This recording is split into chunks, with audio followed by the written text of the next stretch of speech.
Boa tarde, galera, tudo bem? Quem participou da aula viu umas quedas da internet, né? Eu peço desculpas.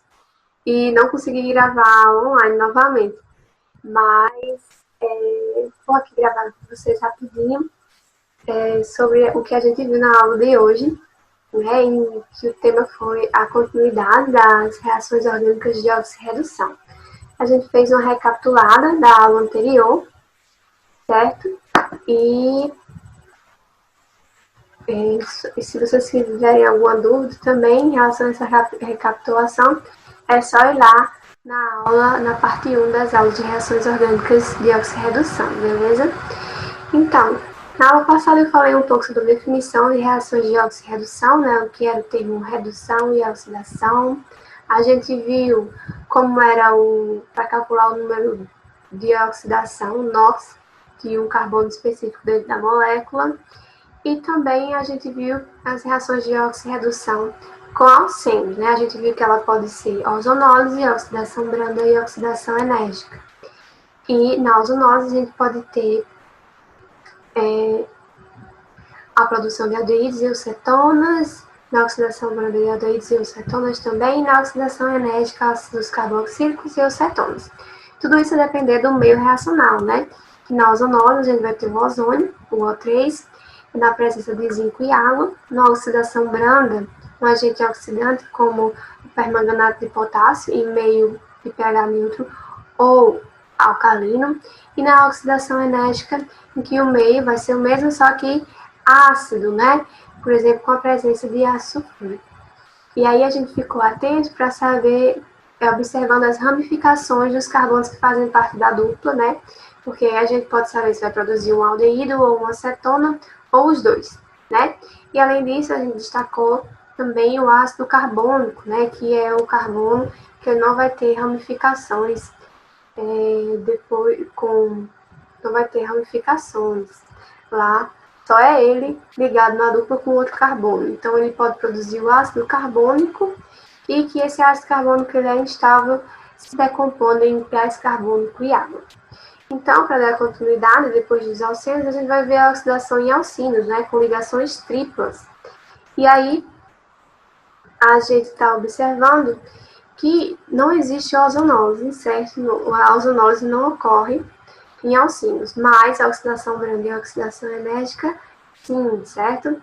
E, galera, na oxidação branda, né, que é com permanganato de potássio em meio básico, não há a quebra total da molécula, mas apenas das duas ligações π entre os carbonos, certo? E esse oxigênio, eles vão ser adicionados, né, o oxigênio nascente, que é oriundo lá do permanganato de potássio, ele vai ser adicionado aos carbonos que faziam a quebra, formando duas cetonas, beleza? Duas carbonilhas ligadas aos carbonos. Já na oxidação enérgica, essa ligação ela se quebra totalmente, formando aí em cada um dos carbonos a função de ácido carboxílico, certo? Então a gente vai ter a quebra total formando dois ácidos carboxílicos, beleza? Também nós vimos a oxidação em ciclanos, que essa oxidação ela acontece de forma enérgica, né?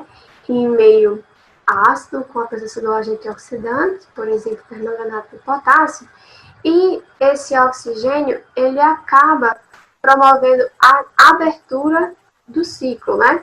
Do ciclano. E em cada uma das extremidades teria a presença de um ácido carboxílico. Mas aí, novamente, a gente tem que ficar atento se existe ramificação nesses ciclanos, certo? E aí a gente vai ver que caso haja ramificação, pode ser que nessas extremidades não tenha um ácido carboxílico, e sim cetona, tá?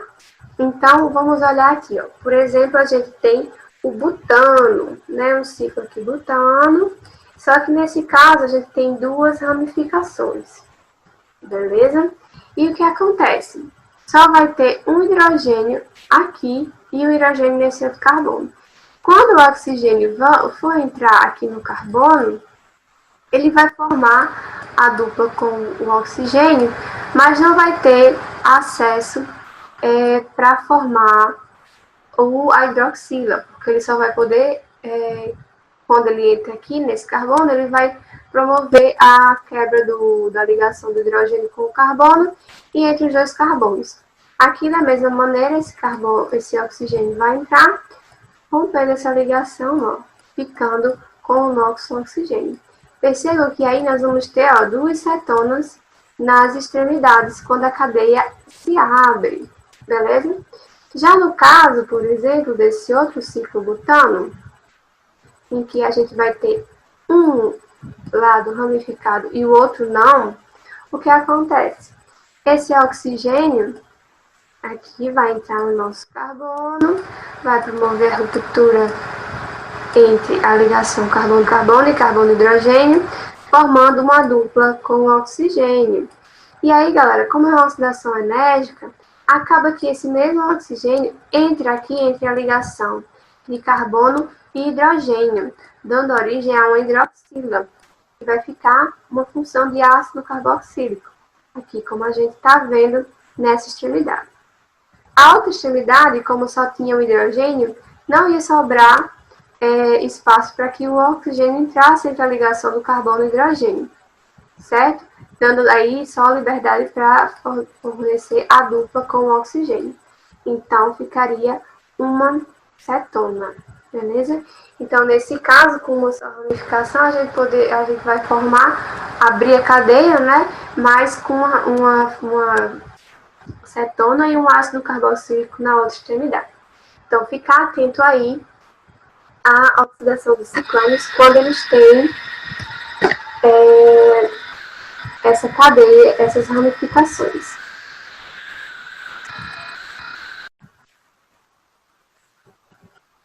Bom, galera, dando continuidade, nós vamos passar aí para a oxirredução de álcools.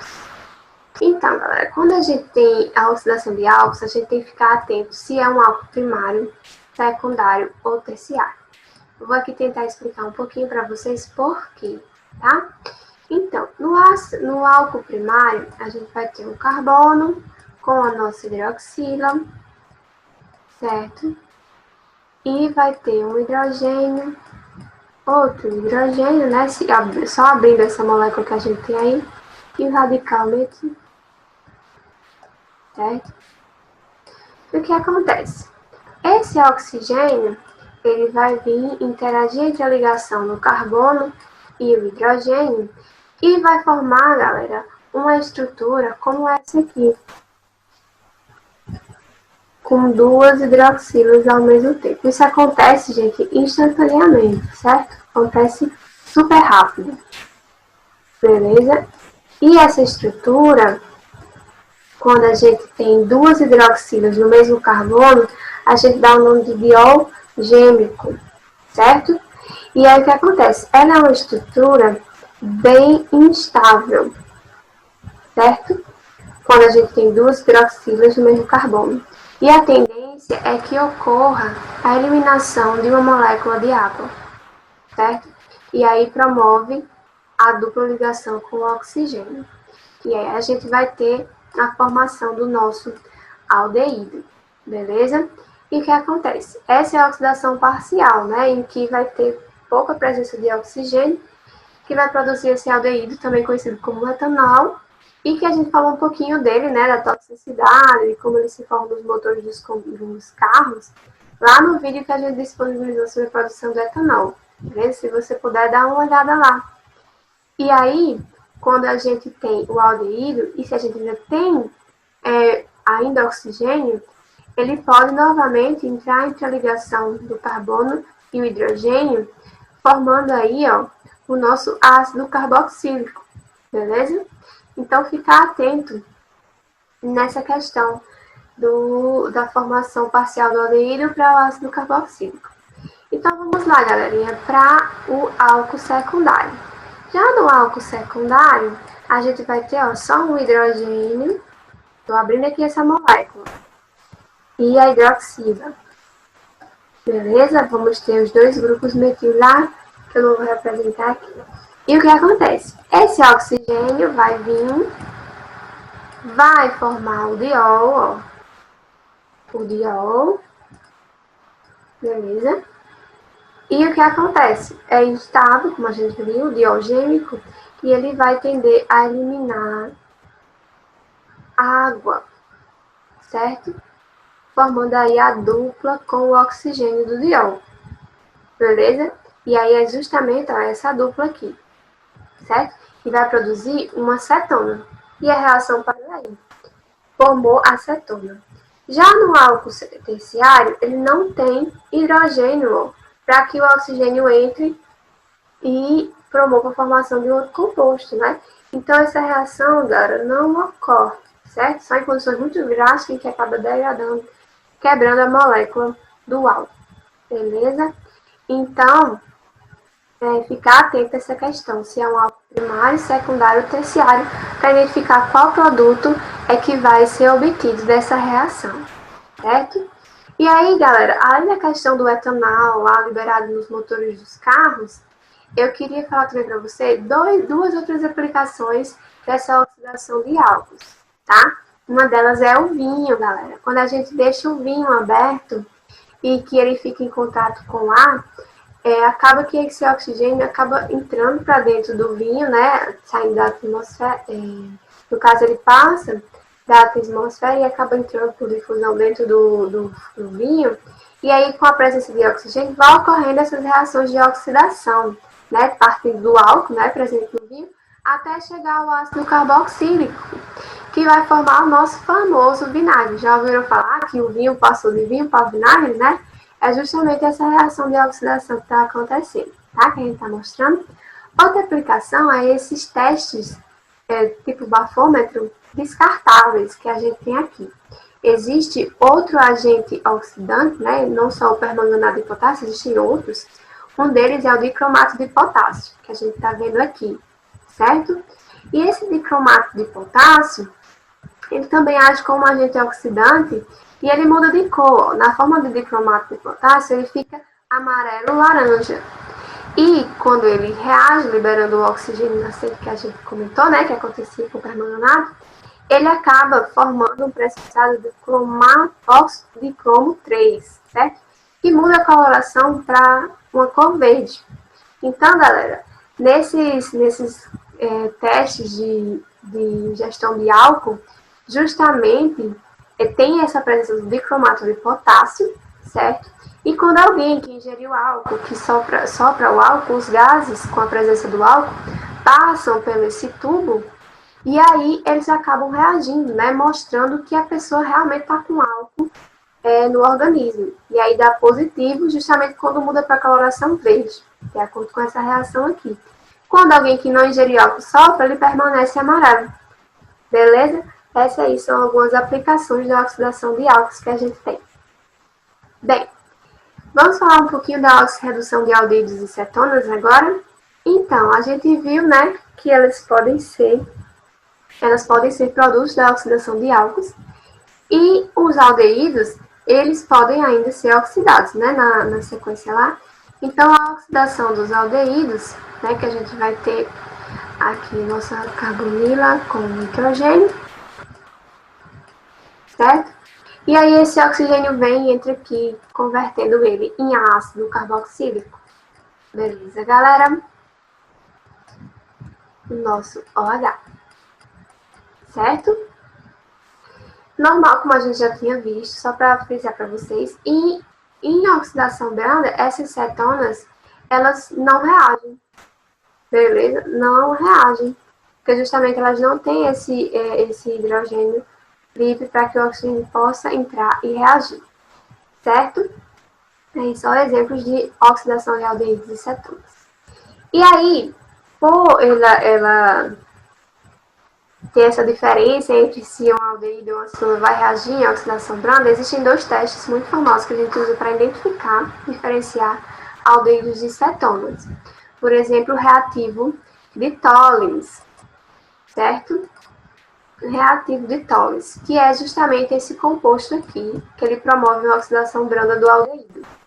É o hidróxido de prata amonical, beleza? Então, ele acaba promovendo a oxidação do aldeído, formando um sal de ácido carboxílico, E a prata acaba precipitando, formando o que a gente conhece como espelho de prata. Vejam aqui os experimentos. Ele está adicionando aldeído, o reativo de Tollens, certo? E ao final, assim que ele adiciona o reativo de Tollens, ó, percebam que toda a parede do balão, ele ficou prateada. É isso que ele fica como uma película em torno do balão, certo? Da parede do balão. E aí, essa formação é que a gente chama de espelho de prata e é devido a essa reação de oxidação com o aldeído, beleza? Além disso, galera, esse tipo de reação é muito usado para a produção de espelhos. Sim, esses espelhos que a gente tem no nosso dia a dia. Aquela película prateada que a gente tem por trás do espelho, beleza? Então, esse reativo de Tollens pode, quando é com aldeído, ele forma esse espelho de prata, e quando é com cetona, ele não forma. E aí a gente consegue diferenciar aldeído de cetonas. Outro reativo muito utilizado é o reativo de Fehling, certo? Em que é feito exatamente na hora que vai fazer a reação, porque esse hidróxido de cobre é um pouco instável, certo? Para ficar solúvel na solução. E aí ele promove também a oxidação branda do aldeído, ó, formando um precipitado vermelho. Então, com o reativo de Fehling, quando a gente coloca um aldeído, ele vai formar esse precipitado e a gente vai saber que se trata de um aldeído, certo, galera? Outro ponto que eu queria destacar é em relação à oxidação enérgica. Essa oxidação enérgica pode sim promover o rompimento de uma cetona, certo? Vindo a produzir ácidos carboxílicos, como a gente está vendo aqui nessas duas reações.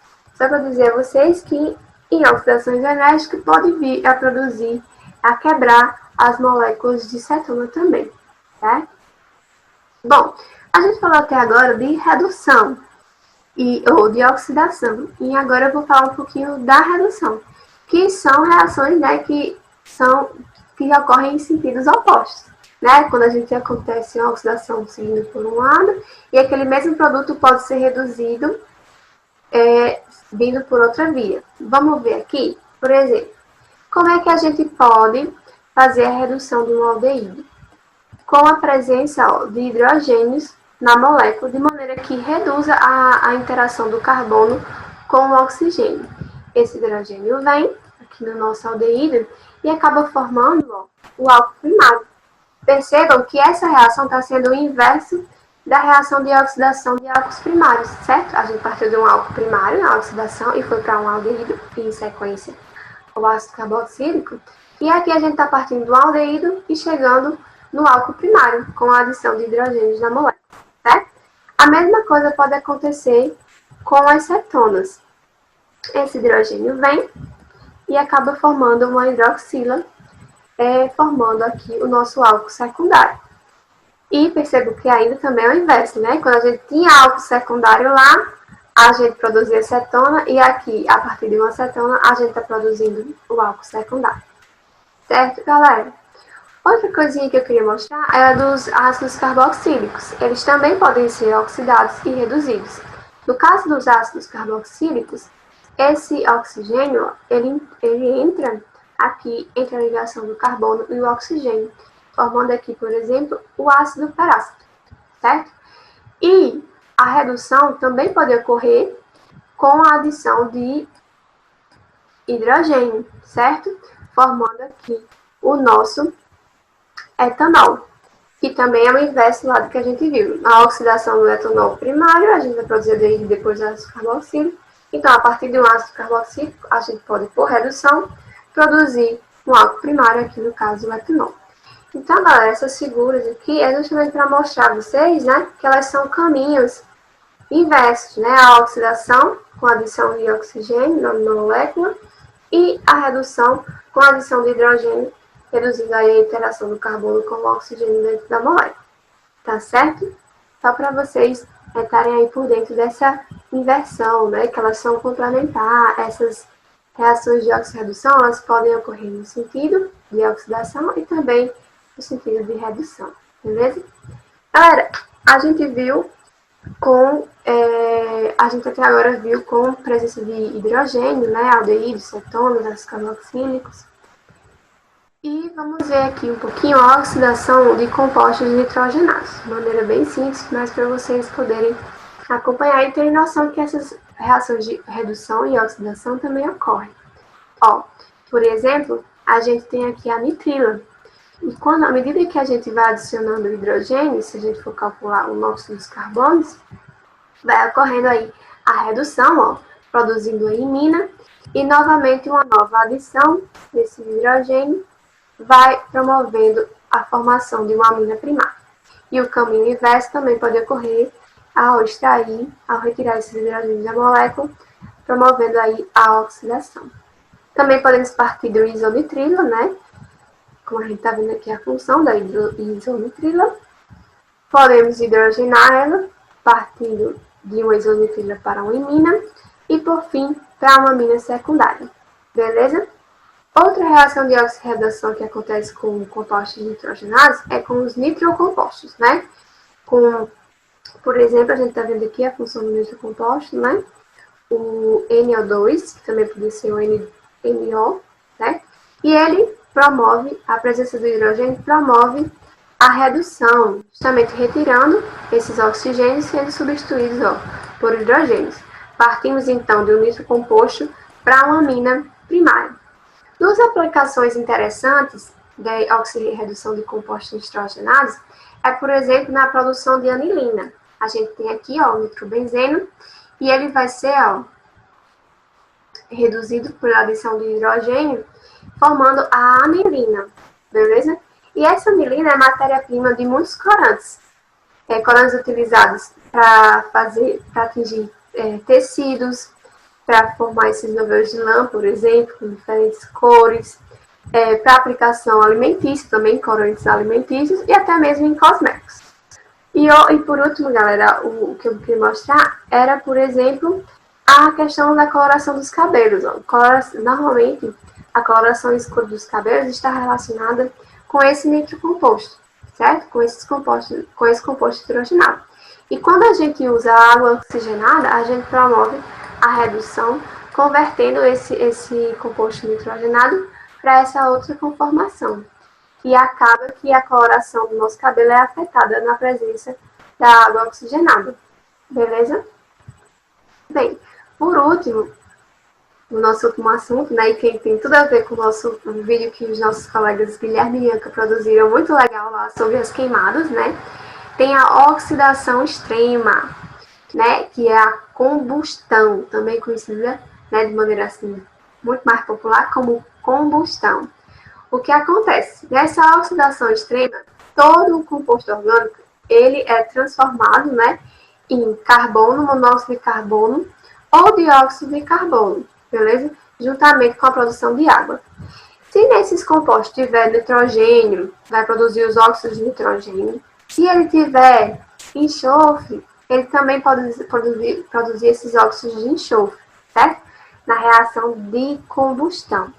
Então, galera, essa combustão, ela pode ser total, ou também pode ser de combustão completa, e pode ser parcial, a depender da disponibilidade de oxigênio quando a combustão está ocorrendo, beleza?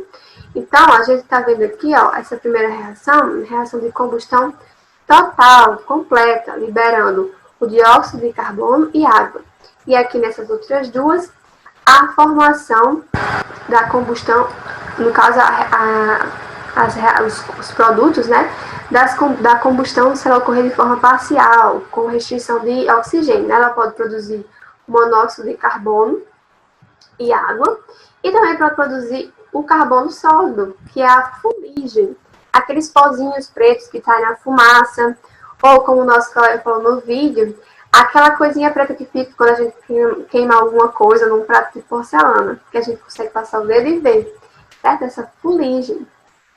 Então, ficar atento que esses gases, né, o dióxido de carbono e o monóxido de carbono, são muito nocivos no nosso planeta, né? Podendo intensificar aí o efeito estufa e promover o aquecimento global. E esse carbono sólido, galera, ele acaba poluindo a atmosfera com particulados, né? Porque eles formam pequenos fragmentos. A fuligem ela é bem fininha. Inclusive, a gente pode respirar e ter vários problemas no nosso organismo devido à respiração dessa fuligem, certo? Tem mais coisas lá no vídeo que os meninos elaboraram, vocês podem observar, acompanhar o vídeo deles, né, que ficou bem legal. Fala tanto das queimadas nos diversos biomas, né, o da Amazônia, do Cerrado, do Pantanal, e algumas curiosidades a mais sobre a combustão lá nesses biomas, beleza? Então, galera, é importante ver que essa combustão, ela precisa de 3 coisas para acontecer. Ela precisa do nosso combustível, também conhecido como agente redutor, certo? Já que ele está sofrendo oxidação. E também o comburente, que é o nosso oxigênio, também pode ser conhecido como agente oxidante, né? Que promove a oxidação lá do nosso combustível. Além desses dois, galera, é interessante perceber que a gente tem que ter uma fonte de calor inicial, uma ignição, certo? Que fornece energia inicial para que essa reação se inicie, beleza? E aí eu trouxe esse gráfico para a gente poder perceber como é isso. A reação de combustão, ela é uma reação exotérmica e ela acontece dessa forma, em termos de energia. A gente vai ter os nossos reagentes, que são o combustível e o comburente, né? E eles vão estar no nível de energia. Quando a reação ocorre, que ela passa por uma energia de ativação, certo? Ela vai formar os nossos produtos que vão ter uma menor energia, certo? Uma reação exotérmica, ela vai liberar calor, certo? Só recapitulando um pouquinho da parte de termoquímica, beleza? E o que acontece, galera? A reação de combustão, ela tem uma energia de ativação bem baixinha e quando comparada à quantidade de calor, de energia, né, que é essas chamas luminosas que a gente vê nas queimadas, libera muito disso, muita energia. Ela é uma reação exotérmica, com a variação de entalpia menor que 0. Vocês também podem ver isso lá, beleza? Na prova do Enem de vocês. E o que acontece? A ignição, ela justamente dá o passo inicial para essa reação acontecer. Você está lá no motor do carro, por exemplo, lá tem o combustível e tem o comburente, tem o oxigênio também. Só que a vela lá, ela vai dar uma descarga elétrica, que é a energia inicial necessária para que ocorra, que passe a energia de ativação da reação e comece a liberar calor com a combustão. E o que acontece? A primeira reação, o primeiro momento, essa reação precisa dessa ignição para ocorrer e depois ela começa a liberar energia. E essa própria energia é o que dá continuidade para a reação, que ela vai fornecendo energia, vai passando a energia de ativação e a reação vai acontecendo, beleza? Então, por isso que a gente precisa de uma ignição para a combustão começar e depois não precisa mais. Você só acende o fósforo, joga lá, ele começa a queimar e não precisa mais. Mas ele precisa para acontecer aquela energia, aquele fornecimento de energia inicial, tá certo? Então essa aula termina por aqui hoje e na próxima aula a gente vai resolver algumas questões envolvendo aí as reações de oxirredução, certo? E na outra sexta-feira a gente vai ter o nosso joguinho do Simbora Reagir, certo? Revisando todo o conteúdo de reações orgânicas. Então, fiquem aí em dia com os exercícios, com os vídeos que a gente está fazendo, que os nossos colegas também estão fazendo, para que você possa competir legal lá no dia do jogo, tá bom? Então, um abraço e até a próxima!